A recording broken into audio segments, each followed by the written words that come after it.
over 500 years ago now. This guy, Martin Luther.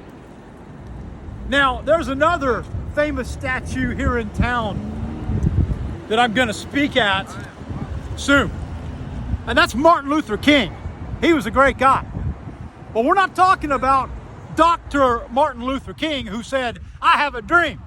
We're talking about Martin Luther, who was the originator, the instigator of what's called the Protestant Reformation. Now, I want you to notice the root of that word, Protestant. It's Protest,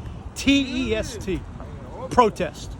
These streets in Washington over the last couple of years have become very famous for protests. People are protesting, and they're saying Black Lives Matter. Why? Because Black lives do matter. And people are protesting for civil rights. They're protesting for their rights, and that's their right to do it in America. But this guy right here, this guy was the original protester. He was the original Protestant. You know what he did? This guy took on what was the only Christian denomination in the world of his day. He was a monk. He was a priest. The Vatican controlled Christianity. The Vatican was Christianity.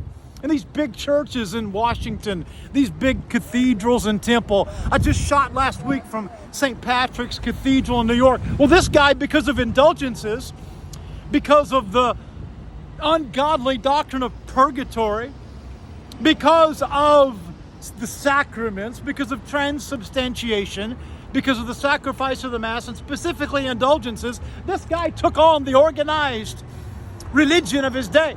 Because organized religion leads to one place, an organized hell. And Luther knew that. Luther had courage. He had boldness. He was brave. Today, nobody protests anymore. I'm the last American Protestant, but I still protest heresy, abomination, blasphemies, lies from the pulpit. It's the God con. It's God gate. It's the God conspiracy. Luther did it. And in his honor, I stand and I protest false religion, doctrines of demons, lies, the prosperity gospel, the purpose-driven message, the political message. I protest all of that. If he were here today, he'd be standing right here calling America to repent. This is Evangelist Mike Dyal.